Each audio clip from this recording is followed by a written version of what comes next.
Hey guys, welcome back to the channel. So if you've been following the channel closely, last 2 months we've been talking about Celsius quite a bit, and we were sharing why Alani Nu is a rocket ship, and why I believe that Alani Nu is going to take the stock much higher.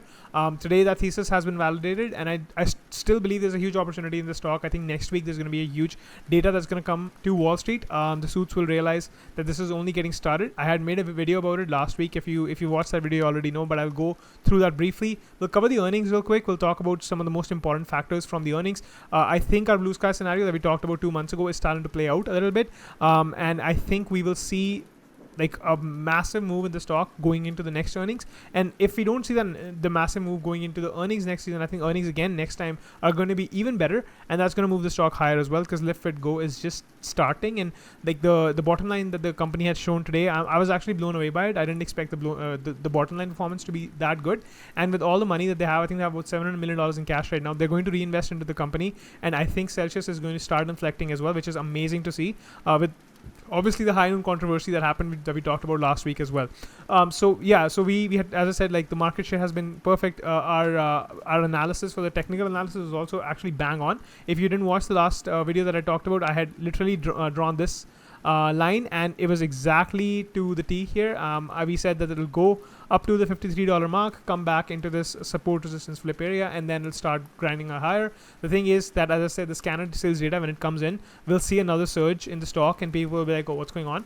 And then also the momentum trader is going to start jumping on the stock, and I think there's a very high probability that the stock keeps on going up. I talked to multiple Pepsi merchandisers, and each one of them is saying that they're seeing a step up in Celsius sales, like significantly, and like whatever they stock up is gone quite fast. And I was actually looking through the job postings for Celsius, and they are hiring merchandisers quite a bit as well for Pepsi. So I think that's something that also is going to play out. And the Witch's Brew LTO is just doing massively well. They've done the LTO 3 weeks in advance this year.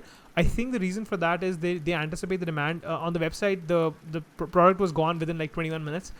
So I think what they're trying to do is they're trying to see what the demand is.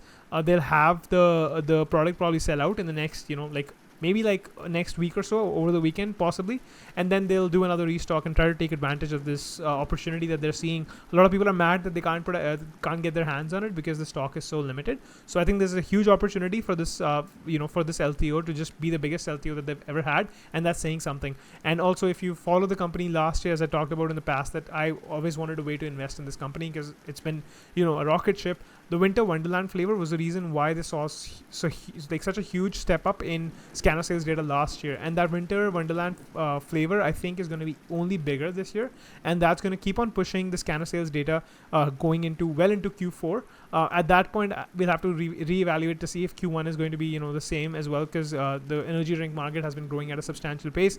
The comps will get tougher in Q1 next year, so it'll be interesting to see. We'll talk about that when we get there. So the thesis that I've talked about, significantly here, and the fact that I think the scanner sales data is going to be strong, is due to the high noon controversy. I talked to some merchandisers. I have another friend of mine, Manigurg. We've been kind of going, kind of tag teaming a little bit and trying to talk to as many merchandisers as possible. And they've all been saying that the high noon controversy is actually pushing a lot of Celsius outside the door. And then the other thing that I also talked about is the stocking up of the Witch's Brew flavor. This is the Alani Nu fans Facebook group, and the ladies are just going crazy with it. They're stocking up for the full year.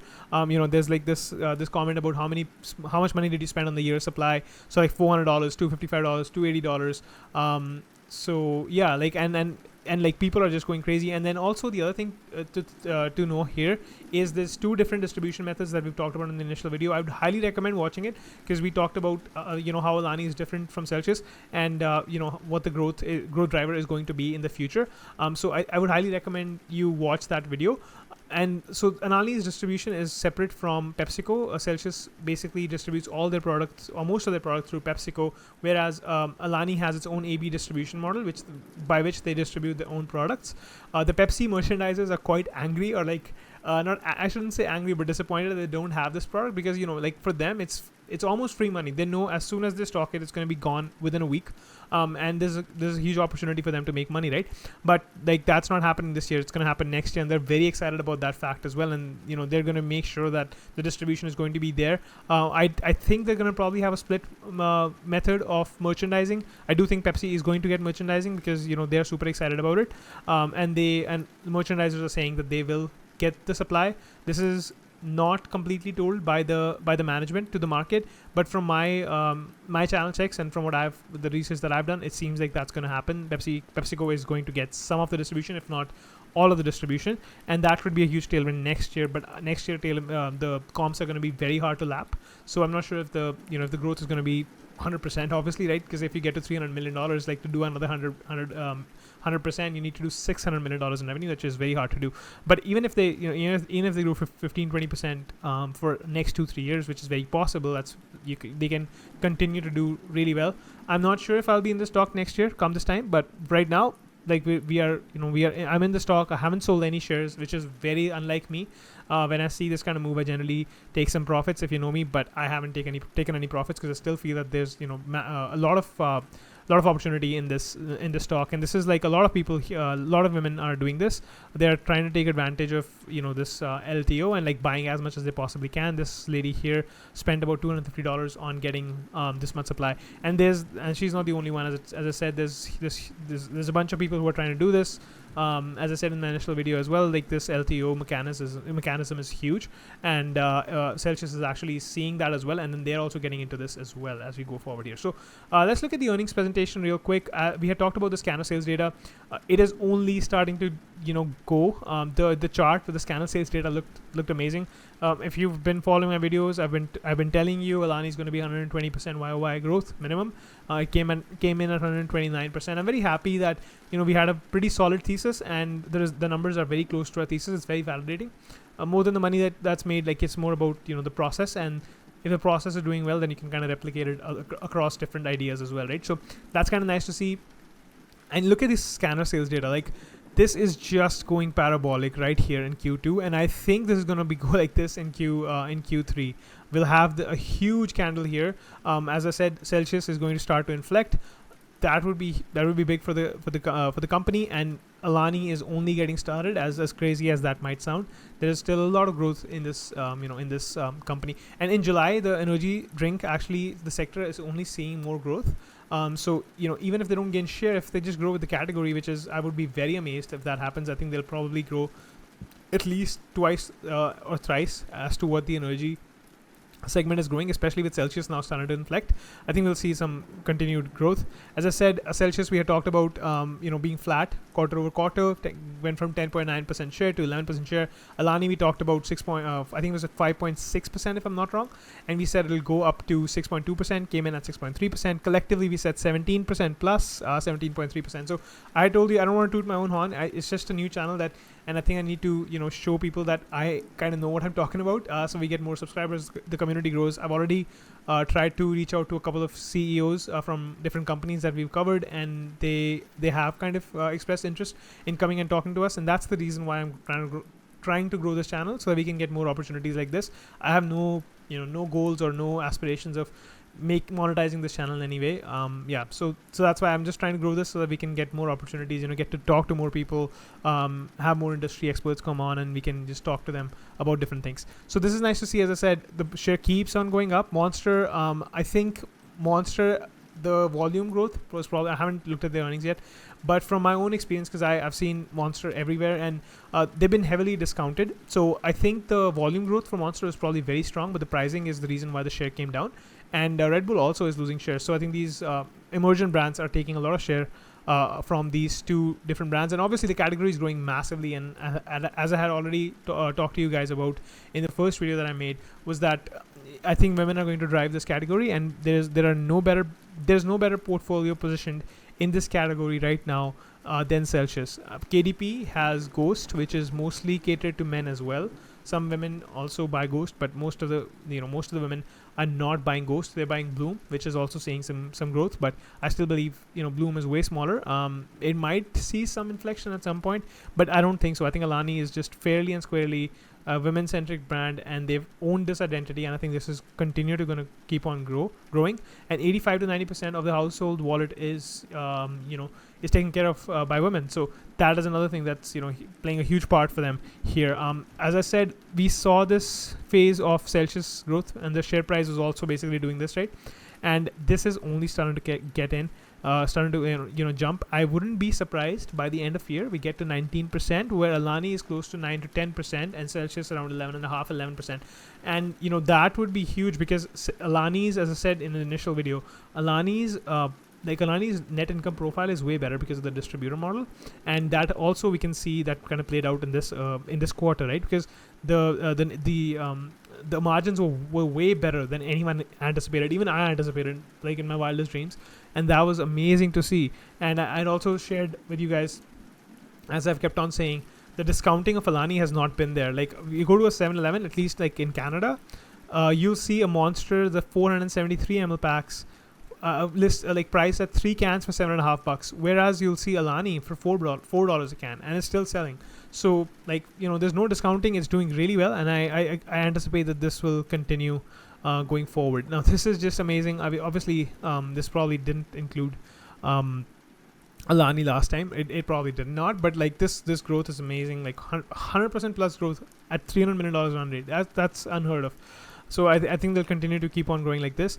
This was what I was talking to you guys about. The margins came in stronger. These might go down, as we progress through the year. They talked about some aluminum prices and, all the tariff situation that keeps on changing every week. So who knows what's going to happen tomorrow. But still, the margin profile is looking very good. If we take out all the, all the consolidation accounting issues here, the acquisition costs, as I said in the modeling call video that we made, I talked about that the margins will be impacted in the short term, because say when you purchase a company, you have to realize the inventory at what the value is in terms of the retail value. So the margins in the first quarter were definitely going to be impacted. A lot of the people who don't really understand how to value this company talk about PE ratios, and this is not a company that you look at in terms of PE ratios. This is a this is a beverage brand. You have to look at price to sales, and a lot of people are comparing the price to sales with Monster. That also I don't think is the right way to compare this, because there's completely different type of companies. Distribution is different. Obviously, the growth, as I said in the initial video, as if it returns to growth again, you can give them that multiple, which I think the market is going to start giving them. Especially, I'm telling you, once the scanner sales data comes in next week, you'll see another surge. The suits are not going to realize, Wall Street is not going to realize what happened here, and you'll see another surge in the stock where people are going to, where there's going to be the word that's going to spread. Oh, the Celsius is growing at a crazy pace, and I wouldn't be surprised if the next quarter top line comes in at 950 million, and all the money that they're making right now, all the free cash flow that they're making right now, they're starting to invest in Celsius again. And they talked about week on week growth, which checks out with what I'm seeing as well with the merchandisers that I've been talking to. So this is just getting started, in my opinion. I think it's very possible that stock ends up at around $80 by the end of this year, possibly even higher if the growth momentum continues. The scanner sale data is gonna most likely continue to go. And I do believe that there is still juice left in the squeeze, and I have not sold a single share. I generally do. I generally sell 20 to 30% of my position once there's some information dissemination. But I think there's still a lot of people who are kind of just thinking this is a fluke, or it's going to be the same story again. So there's some people who have been hurt again, and that's generally how it works out with most retail stocks. There is that first quarter where you see a huge surge in income. The thesis takes 6 to 9 to 12 months to play out. Every progressive quarter, people start to project previous quarters into the future, which generally is not how you should look at consumer stocks. That's just my opinion. I've been talking about how social arb works, how you should not be looking at the past, you should be looking at the future. You should be trying to analyze what would this quarter be, not what the next 12 quarters or next 4 quarters or next 6 quarters are going to be. For consumer stocks, you have to think about each and every quarter because the haircut could be huge. And I think in this stock, it's quite different that the growth is only starting. One of the brands is just going on a ridiculous pace growing at a ridiculous pace, which I think is going to continue because the comms don't get hard until I think March or January next year. So we have at least 4 to 5 months where the scanner sales data has room to grow. Plus, then when we look at Celsius, Celsius comps are going to start getting easier from Q3 as well. So that's another important metric to look at. Q3 and Q4 comps are going to be easier, so you have more opportunity to grow there as well. So most likely, I'm going to stay in this stock for at least Q3, possibly Q4, depending on how the Winter Wonderland LTO works out. Hopefully, we'll get a double because we started covering the stock at $34-$35. I had initially started position at 28. Most of my ads were at $33-$34. So we'll probably get a double in like 9 months, and I've been long with options on this one, so it's gonna hopefully work out great for me. Probably be one of the best trades for this year, hopefully. And yeah, I'll go from there. And if you've been following the channel, Softwave we talked about has reported really good numbers. TBP has reported really good numbers. Both those stocks are up, I think 30%, 40% respectively. CELH is one that I was wrong about. The GMV prediction that I made was spot on, but the take rate, as I had said, was the biggest risk because you can't really anticipate the take rate to be 13%. I should have anticipated lower take rate. I was kind of going at 11.5%, basically based on peer pressure. I should have been more. I should have known better, and I'm sorry if anyone lost any money in that one. I took a 65.65% hit on my portfolio on that position.